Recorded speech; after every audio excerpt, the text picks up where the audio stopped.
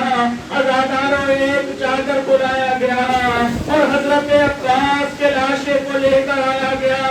عزاداروں جب قبر میں اتارا اور میرے آقا نے ایک وصیت فرمائی اور کہا جب تک میں قبر میں رہوں کوئی قبر کے نزدیک نہ آئے۔ عزاداروں یہ بنی اسد کے لوگ کہنے لگے اور کہ ہم کافی دیر تک دیکھتے رہے اور جب آقا ظاہر نہ آئے اور تو ہم ڈرے کہ کہیں آقا کی روح پرواز نہ کر گئی ہو۔ یہ کہتے ہیں کہ ہم میں سے ایک شخص اندر اتر کے ہم نے دیکھا اور تو مولا نے حضرت عباس کے سینے پہ سر رکھا ہوا تھا اور رو رو کے کہہ رہے تھے اور چچا عباس اور آپ کے بعد میری بہن سکینہ کو بڑے تماچے مارے گئے اور چچا عباس اور آپ کے بعد میری پھوپھیوں کی چادریں لوٹ لی گئی اور چچا عباس آپ کے بعد میرے بابا کے لاشے کو پامال کر دیا گیا۔ الا لعنۃ اللہ علی القوم الظالمین، السلام علیکم۔